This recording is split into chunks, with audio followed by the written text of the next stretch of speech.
morning, Paul. What are you getting and what are you giving up in the steal? We're giving up an elite shooter that I firmly believe is going to develop into a strong, very powerful power forward. And then we're going to get a power forward that I think is going to develop into an elite point producer. So different starting points, they'll both get to, in my mind, at the end of their career, the same place. They're both going to be big, powerful men that'll drive play and drive offense. We'll go next to Scott Billick. Go ahead, Scott. Hi, good morning, Paul. I guess, and I asked Kevin this as well. I'm just wondering, from your perspective and having coached Patrik now for, well, I guess 5 years or 4.5, 4 and a little bit, what is your take on, I suppose, what didn't work out for Patrik here? I'm not sure a whole lot. Like he came in and showed that he could score at an elite level and played with good players and did that. The opportunity going down the road going forward at the time, our driver, our number one center, and Patrik, the hockey that they played together last year, it wasn't a natural fit for them.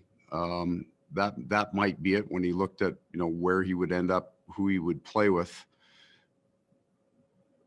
But he was given a real good opportunity to score goals and be on a real dominant power play, and he took full advantage of that. He also, developed into a guy that was playing, as most of these kids come in, they play in the 3-hole, and God, produced a ton of goals for us, played well in that hole. And as he developed up, I don't know what his final numbers were. He was minus 26 a couple of years ago as he fed further up our lineup, and then he made a jump to being a plus player. So he certainly developed. He was a shooter only early on in his career, got stronger and stronger. And I think when even the glimpse of training camp that we got at him in game 1 that he played before he got hurt, he's not far off from being that big, powerful man that can do both score goals and control play. Go next to Ted Wyman from the Winnipeg Sun. Go ahead, Ted. Hey, Paul. Nick Ehlers was on here and he was very clearly very emotional. Blake seemed pretty emotional too. I imagine a lot of the team are. How do you sort of get them refocused here when you've got big games tonight and tomorrow? Well, it's always tough when you've got a guy leaving your room. Trades on game days. I looked for signs of it. Didn't see it in the So this happened prior to the morning skate. So the morning skate happens. They were sharp. I think we'll be right tonight. I think our energy is going to be good. This is a big, it's a big name going out and a big name coming in. So there's an energy level just that comes with that, and I think you'll see it on the ice. And we'll go next to Mike McIntyre from the Winnipeg Free Press. Go ahead, Mike. Morning, Paul. I suppose this is in the category of really good problems to have, but what do you do in the short term once Pierre-Luc is through quarantine? What do you do with Paul Stastny? And Kevin mentioned potentially moving him to the wing. Is that something you've talked to him about, and how do you maybe see it all shaking out? Yeah, so that we'll before the final decision is made, when you've got a gap, you got to wait to see who's left playing. Injuries before I can tell you what the lineup's going to look like. That is an option, Paul, going to the wing. We have talked about it, but we had talked about it maybe briefly before. Whenever a player comes in, I kind of ask them those are standard intake questions, especially centerman. If you ever move to the wing, are you more comfortable on the left and the right? I very probably had that conversation, did have that conversation with him today. He's got a high comfort level with it, so that is an option for us. We'll go next to Paul Friesen from the Winnipeg Sun. Go ahead, Paul. Paul, when that high a draft pick as Patrik and that kind of talent wants out, it has to be seen as a failure on some level.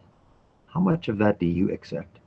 I would say all of it would be on me. I mean, that's the environment you're trying to create for each player, is for them to feel like they have the opportunity to be at their best. And that's the function of my job, whether you can get it to that. I mean, I think I would suggest to you that when Patrik came in and worked as hard as he did this year, we were kind of constantly trying to work on that, right? Trying to constantly get to the point that Patrik appreciated who he was playing with and the opportunity that he was given, and felt we had made great strides in that coming into this year. It's the head coach's responsibility. So I'll take all of that, but I'll make sure that I would take then the responsibility for some of these other young players who are developing incredibly well and having great success here.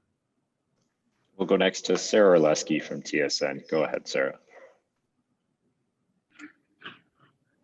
Well, my understanding is that Patrik was here maybe when the trade went down in the building. Did you have the opportunity to speak to him at all since it's happened? Yeah, I did. Before we went on the ice, the trade was done. The trade call was made. So Patrik didn't, I mean, he was here until just recently. He spent quite a bit of time here and talked to everybody. So it was good. You want to make sure that you get a chance to say your goodbyes and to the well wishes. So we had a real good chat, and I enjoyed the opportunity for sure. Go next to Jeff Hamilton. Go ahead, Jeff.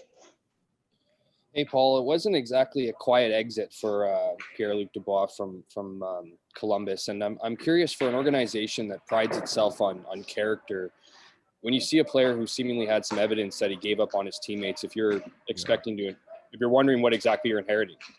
Yeah, so I wouldn't attach myself to any of the words that you just said. But I don't know what went on there. I mean, I know you get the camera on him and you decide what you see.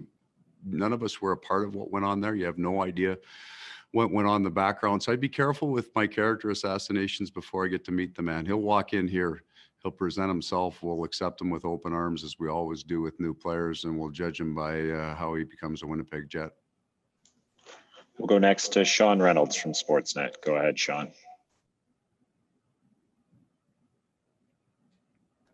So, Paul, you talked about that balance of, finding opportunity for all the different players that you have in your lineup. And was this an inevitable outcome with Patrik? And do you maybe have any regrets? Are there any moments you look back and think, maybe if I would have handled that a little bit differently, there could have been a different outcome?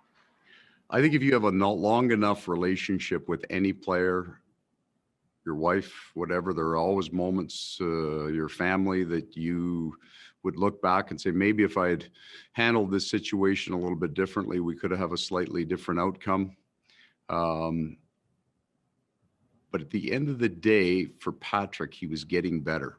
He was a better player last year than the year prior. I know the goals are how you judge a man, but I think he was getting better each and every year. It wasn't always easy. But he was committed to getting better, and we were committed to helping him along that process, and I believe that happened. We'll go next to Murat Atesh from The Athletic. Go ahead, Murat. Hi, Paul. As you say, Patrik Laine was getting better as a player, and you've seen his development on the ice. So to what degree would his desire to leave have been interpersonal? I don't know the answer to that, because I wasn't driving that, the idea that Patrick's opportunity wasn't here. I think his opportunity, that he had an opportunity here, and I thought it was a good one. I liked the players that he had a chance to play with. His comfort level in the room seems to have grown, but I can't give you a degree number on that. We'll go next to Kelly Moore from CJOB. Go ahead, Kelly. Well, I'm going to be kind of boring here, Coach, and just ask you about the game tonight, because you are playing, and it is the third and final one, and a chance to sweep. Maybe just look ahead. Are you expecting Ottawa to play with a burr up their saddle at the start like they did at the finish? And and what are you guys preparing for that? Well, thank you for the question, Kelly, first of all. I would expect that there's going to be some of it. Right. So they'll bring an energy to the game tonight, having lost 2, but they're also, the end goal is to win. So I would expect that energy to be very, very high early in the game. But you're probably not winning a hockey game if you spend an awful lot of time in the penalty box to do it. So there'll be a game played. So I think both teams come with a lot of energy. We liked our second game. They liked their first game. We're both going to try to, reestablish that style of play that we had. I do think it'll be physical. They got to. I don't know if they've got necessarily that much younger of a team than we will put on the ice here tonight, but they've got some young players that they're trying to mold and shape, and they want to have an anger to their game. When you lose 2 in a row like they have, you want to make sure that you're coming with the right intensity in the game. So our expectation, they will be at their best at the start of this game. And we'll go next to Brian Munz from TSN 1290. Go ahead, Munzie. Paul, do you have a lasting impression or one that really stands out for Patrik? Like, would it be the 5-goal night? Would it be the trip to Finland? Would it be game 1 here, or something else that that pops to the top of your mind? I think it's more of a general feeling from the bench when he would score one of those goals where the puck would come off his stick so absolutely hot you couldn't really describe it, right? And there would be I don't know if an awe is the right word. Obviously, if he scores, there's a celebration, but was always an awareness that man, that kid shoots the puck like nobody's business. And I think one of my favorites was we had I won't mention his name, but we had a third goalie come in for practice, and because Helly was taking the day off, and Patty lit one up, and the goalie was in the net giving it to himself because he didn't stop it. So he had to slide down and say, listen, kid, nobody's stopping that. Don't be so hard on yourself. But man, he was hoping to stop Patty that day. And I don't know that Connor Hellebuck gets his glove on that one, but that was one of my favorites. Go next to Jean-François Chaumont. Go ahead, Jean-François. Thank you, Gregor. Paul, I'm just curious to know, you're not coaching directly with his dad, with Eric Dubois, but you know him pretty well. He's coaching the Moose. What's the insight you can get from his father, knowing his personality, knowing the type of player you're going to get with Pierre-Luc Dubois? Well, I mean, quite a bit, in that's a real good. So, you know, these young guys have different drivers, right? There's different personality that you get an insight. So he and Pascal Vincent, you know, would talk a lot of hockey with Pierre-Luc. So over the years, you know, we how's your kid doing? How are things going? Watch him play. You know, you're a little more connected to Pierre-Luc because of Eric. When you're watching the Blue Jackets play, you'd always follow him. So you got kind of this insight into the young man. And then he's a dad, right? So we got 2 of them on staff now, connected to their players. So I don't ever talk to Dave about Adam, and I won't talk to Eric about Pierre-Luc. But prior to him getting here, I'm sure he's going to be, mom and dad are pretty darn excited. Just time for a couple more. Let's go to Jason Bell from the Free Press. Go ahead, Jason. Paul, thanks for doing this. You know, I don't know if we've really addressed Jack Roslovic, who is obviously, Columbus would consider him a very key. This is the first question this year on him for me. Thank you. Well, and you know, Paul, I don't think you've called out players very often since you've been here, but I do recall a few times where being hard on Jack through the media maybe have snuck out a few times. And I just wondered, probably because you cared for the kid and you felt like there was a real player in there. And I wonder how you think he'll handle the situation in Columbus at home for him, and what you see out of a guy like Jack Rock. Yeah, he'll be fine there. I mean, there was the one in San Jose, right, where the other set up or scored the game-winning goal after having a really tough night. But that was true of our whole team. I think that was the Hellebuck 52 save performance night. Jack's going to be really good there. He is. They've got a different structure than we do, right? They're center ice. They've got more room at center ice. When Jack gets here, we've got, you know, Mark and Brian and Adam ahead of him, and then that's the position he wanted to play. Wasn't particularly interested in playing on the 4th line, so he gets to the 3rd line wing, and he learns the game with Lowry and Kopp last year. That's going to serve him well, but he skates well. He can handle the puck. He can make plays. Got good vision. He's got it in great shape. I think playing at home will be real good for him. So I think this is you know what? At the end of the day, in a really unusual set of circumstances between Columbus and Winnipeg, this is going to work out for both teams and for all players involved. And final question, Ken Wiebe from Sportsnet. Go ahead, Ken. Well, just going back to the game tonight, you hinted at it yesterday, but what was the determining factor on the back end? And given the style that you would expect tomorrow, would you look to get Billy back in tomorrow, perhaps? Yeah, that's a possibility because Billy doesn't come out on a lack of performance. We liked his game. probably stronger than any of the games that he played last year, which is exciting because he is faster and he is stronger. I think he mentioned that before the game. He felt it and we saw it. Lots of composure with the puck. There's lots of NHL hockey games for Villy to play in.